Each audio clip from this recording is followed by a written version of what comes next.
Last weekend, I ran on a treadmill for 24 hours straight. Now, there was no race, no medal, no cheering crowd, just me and a moving belt. Now, I know you might be asking yourself, why would anyone do this to themselves? So yeah, let's get into it and let me tell you why. Hey everyone, I'm Steve, an ultra runner, explorer, and someone who turned pain into purpose. Through these short videos and runs, I will be sharing the highs, lows, why I am on this journey, and how I go through one crazy challenge after another. I'm not actually training for anything specific at the moment, but yeah, for those who know me, I love to run. And at the same time, I really do believe that every now and again, it's healthy to test your limits, to get out of your comfort zone. And yeah, this is what I did. It's actually quite funny coincidence.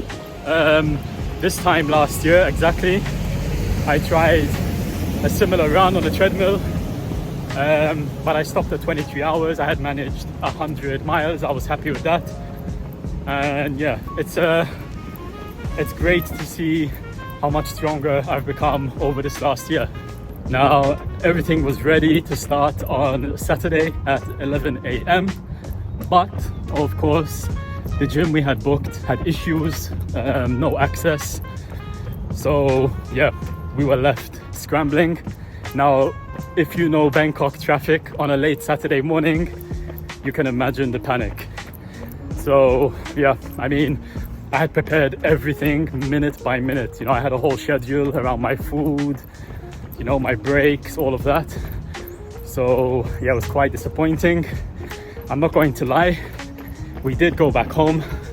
I sulked for about a good 10-15 minutes, closed curtains, ate nearly half of the food which I had prepared for the run that day whilst in bed. I know what you're thinking, what drama, but yeah, anyway, at that point, I just took a few deep breaths and I thought to myself that if I were to quit or not go ahead with the run, it would feel 10 times worse than what I was feeling at that moment. So yeah, running shoes back on and out the door we went. So yeah, we found the gym close by and I got started. 3 hours later, just after 2 p.m, threw my schedule, my plan out of the window, and basically just made sure to keep fueled every hour, mostly on carbs, keep my energy levels high. And then I just went on feel. So yeah, let's break down the run into 4 chunks. The first 6 hours, pretty smooth actually.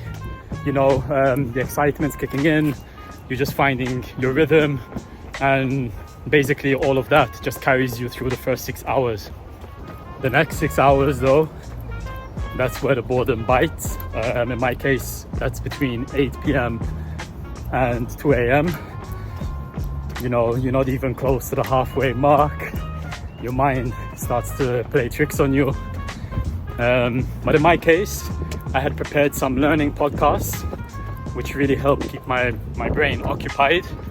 And let's face it, learning something new while doing something hard, it doesn't get any more win-win than that. Hours 12 to 18. And this is normally my peak time, the late hours of the night. Normally I don't listen to music, I just run with my thoughts. But this time, someone decided to pop into the gym at 3 a.m. to get his late night workout in. And he was grunting like an animal.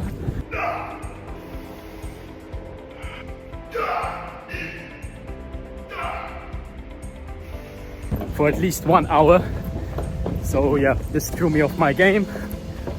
And change of plans, which seemed to be the theme of the run anyway. I popped on my headphones, cranked up Tiesto. I'm not joking, for a good 3 to 4 hours. And this gave me really insane energy levels. So it worked out in my favor. Final 6 hours. total roller coaster. At times I was like, yes, you know, almost done. And then other times I found myself staring at the screen, literally watching the seconds as they ticked by. So yeah, I grabbed a towel, covered the screen, you know, out of sight, out of mind kind of thing. And then the last 2 hours, this is where it got tough. This is where my brain decided to tell my body that we're almost at the finish line. So then in turn, my body decided to tell my brain that it couldn't go on any longer. My knees and my ankles especially started to hurt, but I just kept moving, one foot in front of the other, and yeah, I got there. So yeah, what did I learn? Lesson number one, something I've been really trying to work on, is, you know, having a proper plan would have made a massive difference. I think I would have managed to squeeze in at least an extra 15 to 20 kilometers, you know, rather than me having to keep track of my food, water, breaks, pace. You know, especially when running 24 hours, that takes a lot of energy out of you. And I could have really used that energy just to focus on my running only. But the biggest lesson is just seeing how far I've come mentally, because, you know, running for 24 hours on a treadmill, it doesn't get any more mental than that. You know, there's no scenery, no change. You're not running from something, you're not running towards anything, you're literally just running with yourself. And in my opinion, that's where the true test and the true reward lives. And we're done for the day. So yeah, if you enjoyed this video, please drop a comment, give it a like and subscribe. You'd be really helping this channel out. And if you're into long distance running, endurance sports, or just interested in seeing the mental aspect of it all, you are in the right place. And I will see you at the next one. Let's go!